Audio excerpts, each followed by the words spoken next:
आज हमसे रूबरू हैं प्रसिद्ध चित्रकार ओम प्रकाश सोनी। ओम जी, आपका स्वागत करते हैं। आपकी चित्रकला में रुचि कब और कैसे हुई? मेरी रुचि बचपन से, जब मैं 8 साल का था तब से मेरी रुचि थी।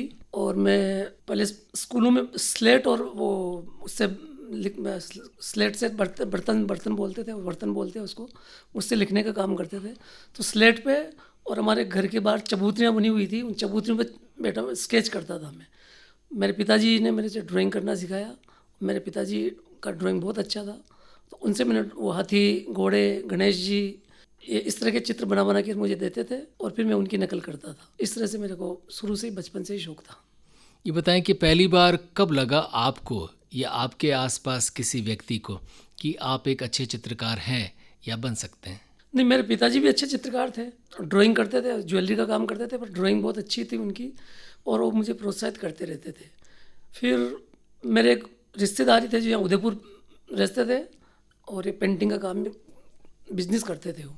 तो उनके पास मैं सीखने के लिए आया। रमेश जी सोनी नाम है उनका, वो मेरे गुरुजी हैं और उनके पास मैं काम सीखा था। 5 साल तक उनके सानिध्य में रहा और उनसे मुझे ये चित्रकला का, रंगकार, कलर का ज्ञान उनसे प्राप्त हुआ। ओम जी, ये बताएं कि तब आप कितने साल के थे जब आप चित्रकला सीखने आए, मैं और क्या पढ़ाई लिखाई कर ली थी या यहाँ आकर की? मैंने 10th पास करके यहाँ उदयपुर आ गया था और 17 साल की उम्र में आ गया था उदयपुर। उसके बाद पढ़ाई आगे नहीं कर पाए? उसके बाद पढ़ाई नहीं कर पाया। ओम जी, बताएं कि आप जब 10वीं पास करके 17 साल की उम्र में उदयपुर आ गए पेंटिंग सीखने, तो यहाँ पर जब आपने सीखना शुरू किया और उससे पहले आप चित्रकला करते थे, दोनों में क्या फ़र्क महसूस हुआ? नहीं, उससे पहले तो मैं खाली ड्राइंग का काम करता था, स्केच, रेखा चित्र बनाता था। यहाँ आने पे रंग, कलर, ये और उनकी छाया कैसे लगती है, पर्दाज कैसे लगती है, छाया पर्दाज का और रंगों का मिश्रण कैसे होता है, रंग कैसे तैयार किए जाते हैं, ये सारी जानकारियाँ यहाँ आने के बाद प्राप्त हुई मुझे। तो आपने शुरू में यहाँ पर आकर क्या वाटर कलर सीखा या ऑयल कलर सीखा या ड्राइंग या स्केचिंग सीखी? क्या क्या चीज़ें सीखी आपने? यहाँ उनके, मेरे गुरुजी जो रमेश जी हैं, उनके पास मैंने वाटर कलर में पेंटिंग करना सीखा, स्केच करना सीखा, स्केच का और अभ्यास किया और कलर, रंग बनाना, रंग भरना, छाया लगाना, पर्दाज लगाना, ये सारी जानकारी है, ये सारा ज्ञान उन्हीं से प्राप्त हुआ, यहाँ आने के बाद ही प्राप्त हुआ। ओम प्रकाश जी, उसके बाद 5 साल सीखने के बाद आपको क्या लगा, आप इसी में कैरियर बना सकते हैं या आपको लगता था कि मैं कुछ नौकरी कर लूँ और साइड में शौक़ के लिए पेंटिंग करूँ?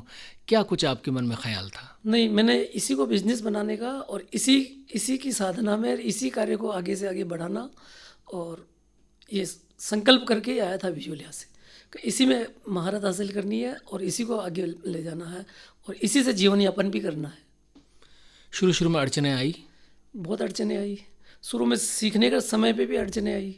परिवार की जिम्मेदारी भी थी, मैं सबसे बड़ा था परिवार में और सीखने में भी थोड़ा सा उनका पूरा सहयोग मिला, मेरे गुरुजी का भी, और उनसे मेरे को आगे बढ़ाने में उन्होंने खूब मदद भी की मेरी।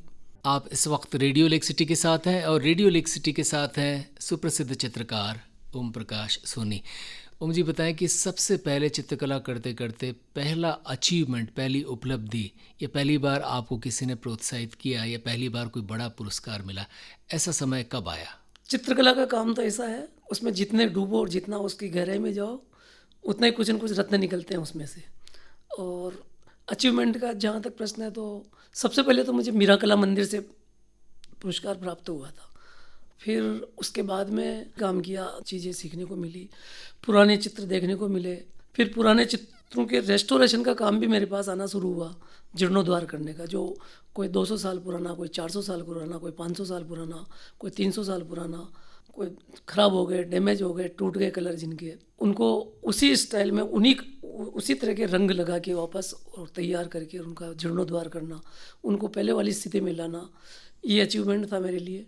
ये जानकारियाँ भी मिली मुझे, रंगों की जानकारी मिली, खनिज रंग, प्राकृतिक रंग, वनस्पति रंग, इनके मिश्रण से जो सब कलर तैयार करके, रंग तैयार करके उनका रेस्टोर का काम करने का भी सौभाग्य मिला मुझे।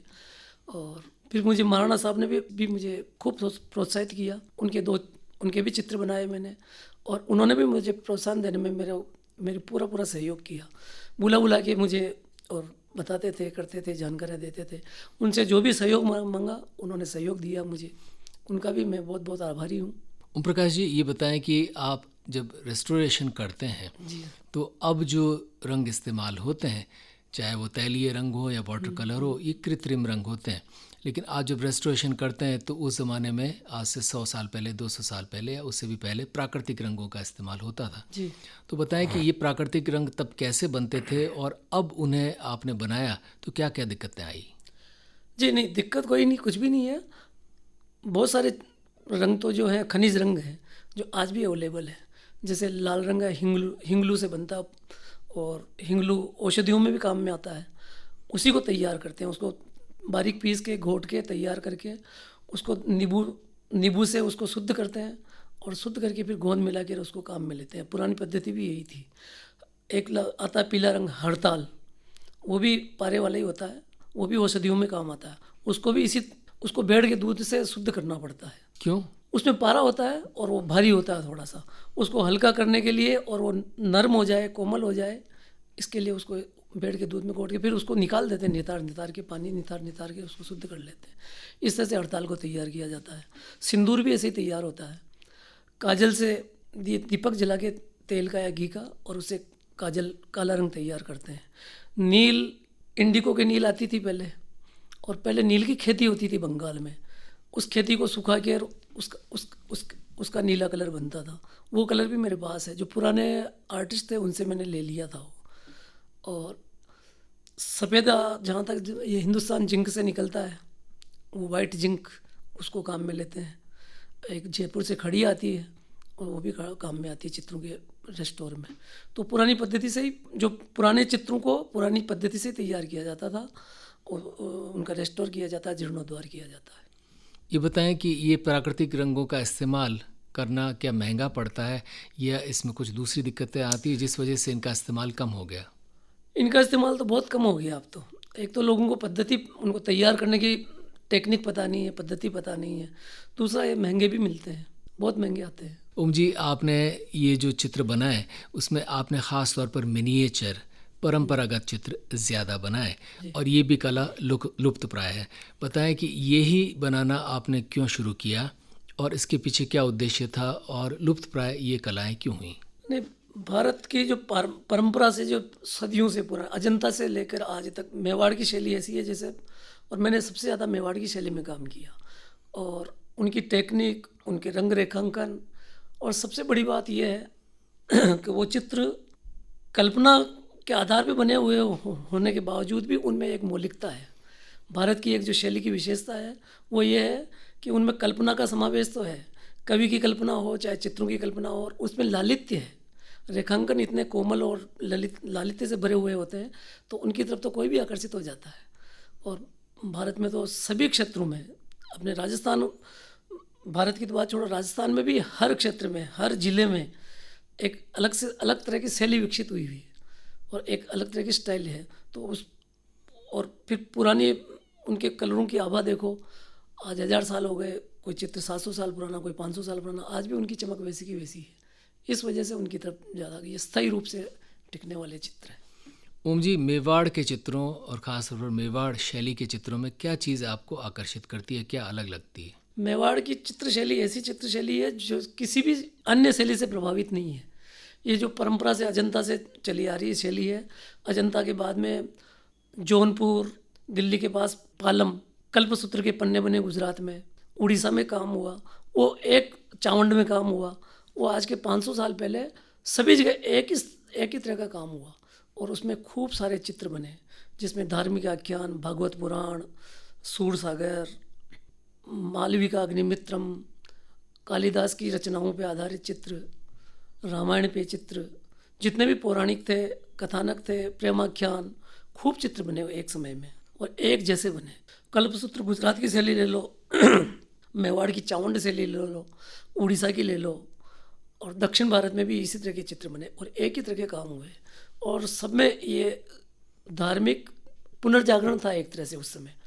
और मेवाड़ की शैली ऐसी है जो किसी भी शैली से प्रभावित नहीं हुई, इसके बावजूद भी उसकी मौलिकता हमेशा बनी रही, आज भी है।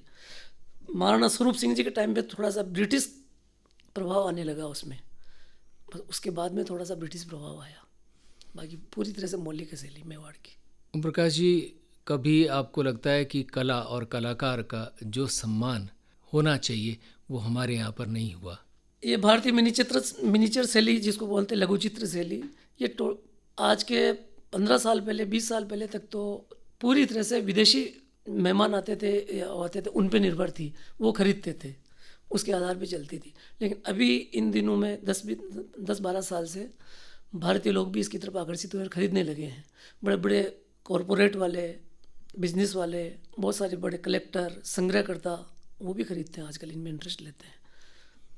लेकिन मिनिएचर बनाना इतना आसान नहीं है। मिनीचर में खूब मेहनत होती है। मिनीचर को सीखने में तो 10-20 साल लग जाते हैं, अच्छा काम करने में। तो इसमें तो जितना गहराई से और लगन से काम करेंगे तो उतना ज़्यादा इसमें निखार आएगा।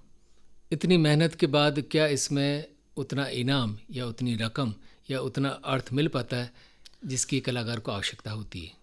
इसमें भी वही बात है कि जिसका नाम हो जाता है उसको तो मिल जाता है पूरा, और जिसका नाम नहीं होता, चाहे कितना ही अच्छा काम करे, नाम नहीं है तो फिर वो कभी आगे उसको पूरा पारिश्रमिक मिल नहीं पाता उसको। जी, जाते जाते इतने सालों तक आपने उदयपुर में कला की सेवा की है, चित्रकला की सेवा की है। उदयपुर के कलाकारों, उदयपुर के चित्रकारों और उदयपुर के लोगों, इनको क्या संदेश देंगे? इनके लिए यही है, सभी के लिए यही है कि इस कला को जीवित रखना है तो कलाकारों को प्रोत्साहित करना चाहिए। लोग इसको सीखने के लिए और आगे से आगे आए, अपने बच्चों को भी प्रेरित करें इस भारतीय चित्रकला को सीखने के लिए। भारतीय चित्रकला विश्व की अनमोल विरासत है और ऐसी चित्रकला विश्व में अन्य कहीं नहीं मिलेगी। भित्ति चित्रों में भी देख सकते हो आप, और भित्ति चित्रों में भी इतने अच्छे कथानक बने हुए हैं, इतनी अच्छी रचनाएं की हुई चित्रकारों ने। कोई 200 साल पुराने, कोई 300 साल पुराने, कोई 400 साल पुराने, कोई 100 साल पुराने। उनको देखो, म्यूजियम देखो, और सीखने के लिए बच्चों को भी प्रेरित करो। कहीं सीखने के लिए भेजना पड़े तो उनको भेजना चाहिए, और बच्चों को और इनको प्रोत्साहित करने के लिए तो अभिभावकों को ये करना पड़ेगा सारा। और कॉलेज में या स्कूल में भी मिनीचर की शिक्षा देनी चाहिए। मॉडर्न आर्ट की तो खूब बोलती है, और मिनीचर के लिए भी गवर्नमेंट को भी प्रयत्न करना है, सरकार को भी प्रयत्न करना चाहिए। लघु चित्र शैली के मशहूर चित्रकार ओम प्रकाश सोनी थे हमारे मेहमान। आपको नमस्कार।